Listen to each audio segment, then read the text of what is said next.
Et coucou, allez, on quitte novembre pour décembre, donc je me suis dit je vais faire un petit tirage du mois pour voir les énergies. Et sur le coup, je me suis dit mais quel oracle je vais utiliser? Ben, on arrive au mois de décembre et j'avais dit que tout le mois de décembre, j'utiliserai l'oracle de Noël pour mettre un peu de magie dans nos vies. Donc là, je me suis dit, bah oui, pour le mois de décembre, allons-y, on part sur l'oracle de Noël. Hop! Du coup, on va faire un petit tirage. Donc, je vous le remontre, hein, il est très très beau. En plus, avec la carte de l'amour juste là, c'est plutôt bon signe. Allez, allons-y. Alors, je pense que mes plumes vont gêner pour le tirage. Le reste, hop, ça va le faire. Allez, on va voir un petit tirage général, décembre 2022, ça y est, dernier mois de l'année. Quel va être un peu, on pourrait dire, le thème de ce mois, l'énergie de ce mois. Allez, on va voir. Le thème de ce mois, l'énergie de ce mois. Et j'en ai une. L'intuition. Alors, c'est incroyable que je tire cette carte parce qu'il n'y a pas longtemps, j'ai fait une... Hop, j'essaye d'avoir le focus, voilà. J'ai fait une canalisation, j'avais des messages des guides, donc sans support, donc j'ai fait une canalisation, où on me disait que pour cette fin d'année, il fallait vraiment s'écouter parce que l'intuition était fortement là, et je tire cette carte-là, donc je trouve ça vraiment, vraiment magique. Merci les guides, parce que c'est juste incroyable. En plus, j'y pensais même pas à la canalisation, et là, en voyant la carte, ben voilà quoi. Ben voilà que dire de plus. Donc là, il y a vraiment cette idée de faites des pauses dans tout ce que vous faites pour vraiment ressentir les messages qu'il peut y avoir, ce que vous pouvez vraiment cette petite voix, pour pouvoir vraiment écouter cette petite voix intérieure. Donc là, vraiment, prenez ce temps-là. Écoutez-vous, faites-vous confiance, vraiment, votre intuition, elle est vraiment votre alliée pour ce mois de décembre, c'est vraiment votre amie, elle va vous guider, elle va vous conseiller, elle va vous montrer les chemins à prendre, pardon, vous apporter des réponses, des éclairages, peut-être vous avertir aussi de certains dangers. En tous les cas, elle est là. Il faut savoir que l'intuition n'est jamais silencieuse. Il faut simplement s'ouvrir et l'écouter.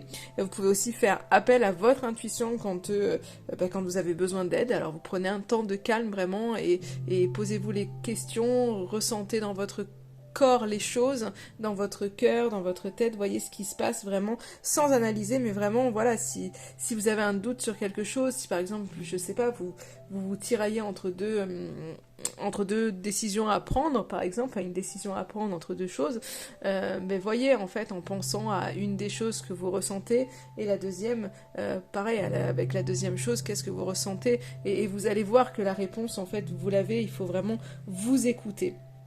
Voilà, donc là il y a vraiment, je pense que elle va vous parler, donc vous allez avoir certainement peut-être plus de pensées ou peut-être plus de ressenti au niveau de votre corps, hein, ça dépend des gens, comment on les ressent. En tous les cas, il y a peut-être aussi cette envie, d'un seul coup vous allez avoir envie de faire quelque chose, ou d'un seul coup une nouvelle idée, sans savoir pourquoi en fait.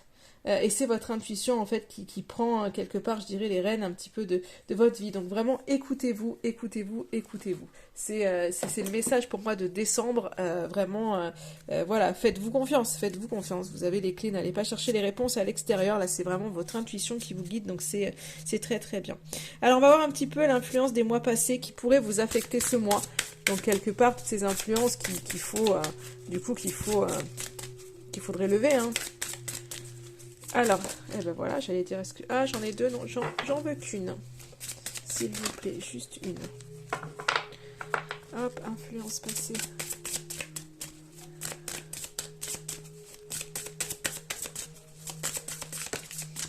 Elle est là, elle vient.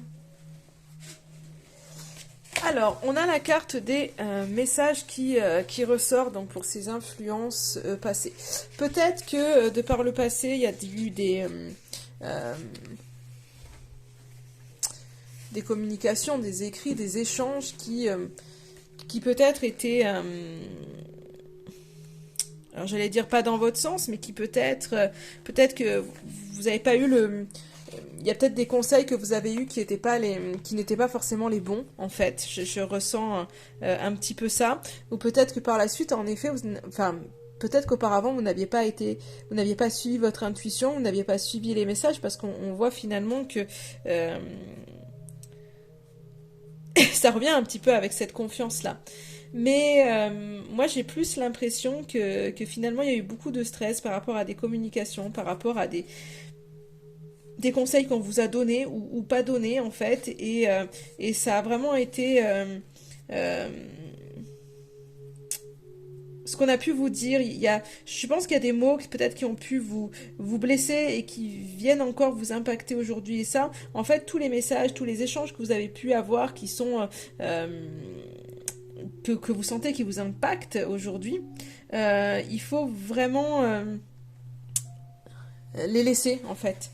Les laisser au passé et repartir sur une page neuve et n'écouter plus que votre fan. Je dis pas qu'il faut pas écouter les autres, hein, les conseils, la vie des autres, il peut y avoir vraiment de grandes choses et c'est très très bien. Mais c'est un peu là, vous avez vraiment besoin de réécouter votre cœur et je pense que ce qui vous a pénalisé, c'est peut-être de trop écouter les autres de par le passé. J'ai vraiment ce sentiment-là, que vous êtes plus fié aux autres, aux échanges que vous aviez avec les autres, qu'à votre intuition. Et finalement, il y a peut-être eu des mots, des échanges un petit peu lourds qui vous pèsent aujourd'hui. Et là, il y a besoin de laisser passer, de passer à autre chose si certaines communications ne vous ont blessé. Ou peut-être que vous avez attendu des messages, ou peut-être qu'il y a quelque chose que depuis quelque temps vous attendez peut-être pour certains, un appel de quelqu'un, un message de quelqu'un qui n'est pas venu. Enfin voilà, vous n'avez pas eu l'appel, vous n'avez pas eu le message, et ça vient vous impacter encore là, et là on vous dit de lâcher, même si vous n'avez pas eu ça, en fait, il faut laisser tomber, parce que ça vous impacte encore trop, peut-être ça vous met un peu trop dans l'attente de cette personne, et il faut lâcher par rapport à ça. Alors, quelle sera la meilleure attitude à adopter pour ce mois de décembre ? Quelle est la meilleure attitude à adopter pour ce mois de décembre ? Qu'on soit un peu guidé, qu'on ait un peu des messages, parce que le but, il est là, hein, il n'est pas de savoir ce qui va arriver, mais de savoir justement qu'est-ce qu'on peut faire pour vivre au maximum ce mois, pour vivre au mieux ce mois. Hop, et c'est celle-ci qui tombe finalement. Pour vouloir rattraper. Hop. Donc, quelle attitude... Ah non, mais ça, c'est ma carte des messages. Je dis n'importe quoi, ouais. Donc non, ça n'est pas celle-ci.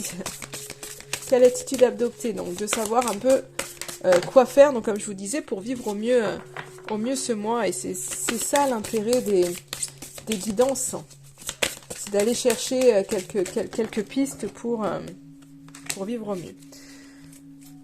L'équilibre. Hop. Alors l'équilibre, donc on vous invite vraiment à... je pense que souvent c'est un peu soit blanc soit noir, peut-être avec vous, et là il y a vraiment cette notion d'équilibrer les choses, de bien doser. C'est-à-dire, vous peut-être que vous avez vraiment ces moments où d'un seul coup il faut faire, vous allez partir en action, et à un moment donné, voilà, on réfléchit plus, on y va, et vous allez être dans l'action. Et puis en fait d'un seul coup, peut-être que comme ça se passe pas comme vous voulez, vous allez en fait vous recroqueviller sur vous-même et vous allez vous mettre en introspection, mais du coup plus du tout en action, plus qu'en introspection. Et en gros on vous demande d'équilibrer ça, c'est à la fois l'action et à la fois l'introspection, vraiment pour pouvoir vivre avec plus de fluidité. Vous avez besoin de vraiment d'équilibrer vos polarités. Parce que finalement, si vous êtes trop dans le yang, dans l'action, ça va vous épuiser. Si vous êtes trop dans le yin, en fait, ça vous freine parce que du coup, il n'y a plus d'avancée. Et là, vous avez vraiment besoin de doser les choses, d'être dans cet équilibre pour pouvoir vraiment utiliser vos capacités, développer vos talents. Donc, c'est vraiment de trouver le juste équilibre pour vous bien sûr, et d'équilibrer aussi les différents, j'ai l'impression aussi pour certains, c'est d'équilibrer les différents domaines de votre vie, parce qu'il y a peut-être des gens qui sont, qui favorisent, voilà, qui sont tout le temps au boulot, et finalement le domaine familial ou sentimental va passer, enfin, on va passer moins de temps là-dedans. Et il y a besoin de cet équilibre-là. Il y a besoin de regarder un petit peu, là, pour ce mois de décembre, pour que 2023, en fait, soit vraiment équilibré, d'aller regarder un petit peu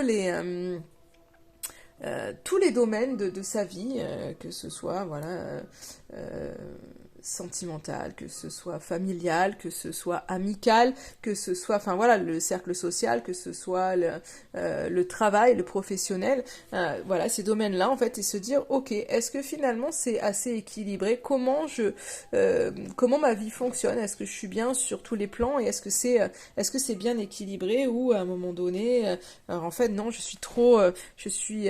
donne tout à un certain endroit et finalement, ben, je donne tellement, je sais pas, comme je vous disais, vous donnez tellement professionnellement, quand vous arrivez chez vous, vous êtes épuisé, et du coup, vous donnez plus ni à votre famille ou ni à votre partenaire, et voilà, en fait. Et là, on vous demande vraiment d'avoir le juste équilibre, c'est de ne pas donner à un seul endroit, mais justement de venir rééquilibrer la sauce. Donc, c'est vraiment votre attitude à avoir pour ce mois de décembre. Quelles actions vous devez prioriser ce mois-ci? Alors, quelle action à prioriser ce mois-ci? Elle est là, la carte. Hop, je l'ai sentie. Oh, les paillettes. Regardez-moi ça. Les paillettes, la carte des paillettes. Donc moi, j'ai cette sensation que les paillettes, ça me parle de féerie, ça me parle finalement de magie, de peps un peu dans sa vie, hein, de mettre des paillettes dans sa vie. Et là, en fait, on vous dit vraiment en termes d'action de vous connecter à votre enfant intérieur et de vous amuser. Faites des événements de votre vie et de vos rencontres, en fait, l'occasion de rire, de mettre du peps dans votre vie. Lâchez prise sur tout ce qui n'est pas le présent. Donc c'est vraiment, on vous invite à vivre dans le moment présent. Finalement, avec beaucoup plus de légèreté, beaucoup plus d'insouciance. Pour pouvoir vraiment être bien et vraiment remettre de la magie dans votre vie. Donc on vous invite vraiment à ça, à vous connecter à votre enfant intérieur. Donc chanter, danser, partager des choses, en fait, c'est vraiment, mettez-vous finalement dans le côté fête. Même si il y a des fois de la nostalgie, là on vous dit vraiment faites comme les enfants qui là attendent leur cadeau, attendent le Père Noël avec impatience, qui font leur liste de Noël, qui se posent pas de questions en fait, qui vivent sans trop se poser de questions, et là on vous invite vraiment à ça, vraiment faites ce qui vous fait plaisir et soyez dans plus d'insouciance et dans plus de légèreté pour ce mois-ci. C'est vraiment la priorité ce mois-ci, c'est votre enfant intérieur, c'est vraiment l'amusement pour finir cette année vraiment dans plus de bien-être. Et là, on va voir un petit peu le conseil que l'on peut vous donner pour ce mois de décembre. Alors, quel va être le conseil pour ce mois de décembre? Un petit conseil pour vous, même si on a vu déjà pas mal de petites choses dans un tirage qui n'est alors pas trop long, mais finalement où je pense qu'on a tout ce qu'il faut. Alors les cartes sont vraiment magnifiques, je trouve. Allez, le conseil pour ce mois-ci. Hop, j'en ai trop, j'en veux qu'une. Un conseil seulement. Ça doit faire beaucoup de bruit dans les oreilles, peut-être quand je claque sur le bois les cartes. Il est là le conseil. Émotion. Émotion, la carte numéro 1, la carte des émotions. Donc je pense que c'est vraiment le conseil. Eh bien, je vais vous lire le message du Père Noël de cet oracle. Installe-toi dans un endroit calme, ferme les yeux, inspire et expire 3 fois profondément. Porte ton attention sur les pensées qui s'imposent. Ne les retiens pas, laisse-les passer. Contente-toi de détecter les émotions qui les sous-tendent. En te concentrant sur ton corps, pose-toi mentalement la question « Qu'est-ce que je ressens ?» Lorsque tu perçois en toi une ou plusieurs émotions négatives, accueille-les, accepte-les, puis imagine un vent frais pénétrer en toi pour les emporter. Laisse-les s'en aller. Te voilà plus léger. Ce que tu diras et les chants que tu entonneras seront plus joyeux et apporteront le bonheur du bonheur autour de toi. Donc là, on vous dit vraiment, il y a vraiment un besoin d'une pause de bienveillance, d'amour pour vous, vraiment de vous exprimer, de chanter différemment. En fait, c'est ce qu'on vous dit. Donc je pense que ça revient un peu avec la légèreté. Il y a besoin de relâcher des émotions qui sont trop lourdes, de ne pas lutter contre elles et de les laisser vraiment aller. Et l'affirmation du coup de ce mois-ci, c'est j'accueille les émotions négatives, puis je les laisse partir. Donc vraiment pour revenir à cet enfant intérieur et trouver la magie, il faut libérer ces émotions négatives qui sont à l'intérieur de vous pour vraiment faire place au positif et relâcher les choses pour pouvoir retrouver en fait de la paix intérieure. Voilà pour ce petit tirage que je trouve très sympa. Hein. Les cartes sont très jolies et je suis bien contente. Voilà, je vous souhaite un excellent mois de décembre et je vous dis à très très vite.